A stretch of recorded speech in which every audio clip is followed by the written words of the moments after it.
What's going on, everybody? Hope everybody is having a great day today. I'm going to be sharing with you a little project that I'll be working on. You guys all know that I love art bars and silver rounds. When I was looking for my Dansco US typeset album, I came across a silver rounds album, and I'm hoping if Dansco ever starts making stuff again, I can get my hands on some of the art bar ones. And that was definitely inspired by a guy out there in the community called Silverstruck. I like his channel. I like watching him fill up his guardhouse boxes of art bars, which I've also done plenty of over the years, and really enjoy that type of content, you know, the older stuff, collecting the type of stuff. And I love seeing that more and more people are getting into it and more people putting content out there like that. I just dig it. So that's what I'm gonna do. I'm gonna start doing that with some silver rounds with this cool album. And I have a few cool rounds to add to it today, and maybe a little bit of information regarding that. Maybe some stuff you've seen before, maybe some stuff you haven't, and some cool stuff. So if you're a stacker or you're a collector, stick around and check that out. So we're gonna rip this open. We got this Dansco album, and for you knife people out there, I got a Benchmade proper sheep's head S30B steel. I like to have different types of knives. Not a huge knife collector, but definitely like to have a few different ones sitting around from time to time. Let's open this bad boy up and have a look-see inside.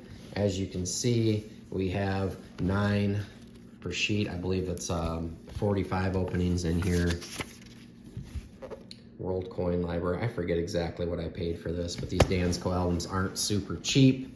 But we will go ahead and start. And what we're going to start with is one that many of you have probably seen before, but you guys know that I collect it.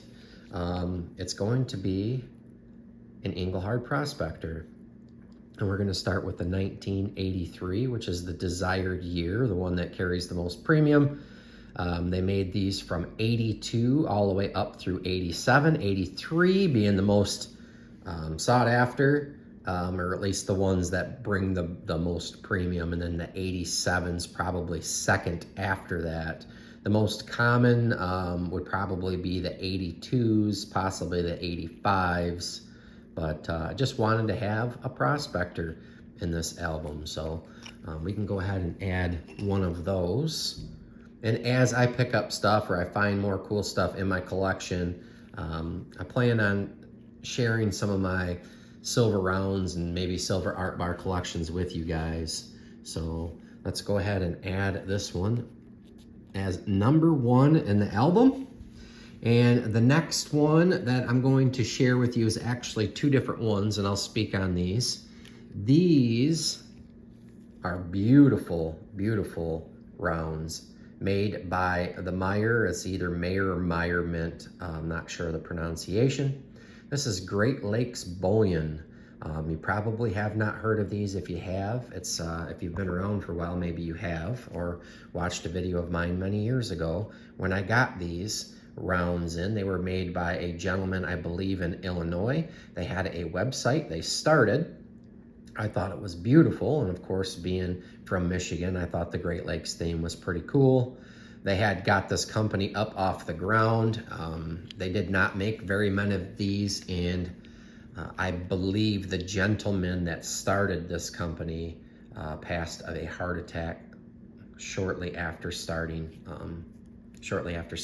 and only had some of these minted, not very many. As far as this one with the robin, I would probably believe it to be maybe in the hundreds, a few hundred. I don't see this one very often at all, and it's just a beautiful, beautiful job done by the Meyer Mint. Gorgeous round, and this one I thought would be very, very cool to be in my album. And the other one here is the other round that they made. This one I've seen a little bit more. I believe they minted about 2,000 of these. Not sure if all of them got into circulation out there off of their website or not. As you can see, they were dated 2017. Just another cool one with the same reverse on it. Absolutely stunning. So I've always liked these. I purchased a few of each. So to have a couple of these in this album, I thought would be pretty cool. So we'll add that, and that will go ahead and fill up our first, that'll fill up our first row up at the top. And I'll zoom out and show you guys, obviously, when I'm done filling that in. But that will be the first 3. And then this last one is one of my absolute favorite silver rounds, or a medallion, if you will. As you can see, make sure I zoom in enough to show you this. This one's pretty cool, and like I've stated before when I've showed you art bars, when you purchase things like this over the years and you collect things, you can look stuff up. And I kind of had to look up a little bit before this video to refresh my memory. But when I saw this, this was a round that was found for me by my good friend, the Bear. He's found so many good pieces for me over the years. I appreciate him very much. And this is definitely one of my favorites. And this is from the Medallic Art Co. That was used to be in New York City.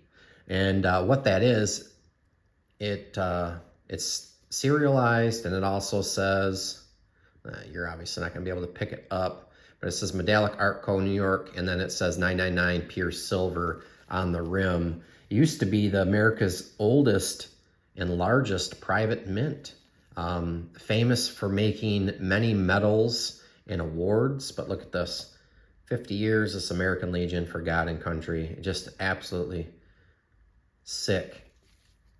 I call it a round, but it's obviously a medal. It is also a little heavier than 1 ounce. But like I said, they were specialized in making awards and medals, and you know, they had been around forever and ever. And they used to make, I mean, it was a big deal. Like they made the Pulitzer Prize, or Pulitzer Prize, not surprise, excuse me. You know, Peabody Awards, things like that. They made it a bunch of inaugural medals for presidents. Obviously, I can't speak today. So they were a big deal. They made a lot of stuff, and they moved, I believe, they moved to Nevada. I think they ended up in Nevada from New York. And you guys will definitely know this when I tell you. You may not know that they were purchased, but they were purchased by Northwest Territorial Mint. Most of you guys know that name. You definitely know that name. If you're in the stacking community and all the crazy stuff that happened with that company. They were bought in, you know, the earlier 2000s by Northwest Territorial, which also went bankrupt back in 2018. You guys remember all that stuff. And what happened to this company was the American Numismatic Society purchased all their archives, and a company called Metalcraft Mint purchased all of their, you know, their hardware and their physical shop. So that is the history on that. You never know. You see a cool piece like this, you dive into it a little bit more to try to learn about it, and then you get a piece from a very large, famous company with lots of history that's made lots and lots of stuff for the United States for over 100 years. And it's a really, really cool piece that's going to go in my round book. So not every piece that I put in here is going to be as cool as that one for sure, but you know, I do have some cool ones in my collection. So there we have the first 4, and happy that I found this. Thanks again, Silverstruck. If you watch this, I know you watch and leave comments. I appreciate your support if you do see this. Appreciate the idea of filling some albums with coins and bars other than the guardhouse boxes. So this will be fun, and this will give me a little bit of content to share with you guys as well, and to share some of my cool silver rounds with you all. If you're into that, if you're into collecting, I know a lot of you guys out there do purchase these and the art bars alike, which I do. Some of my absolute favorite things to stack and have fun with. So if you like this content, you know, hit the bell. You can be notified when I drop some videos. Please like, comment, subscribe. I appreciate each and every one of you guys and all your support. We'll see you on the next one.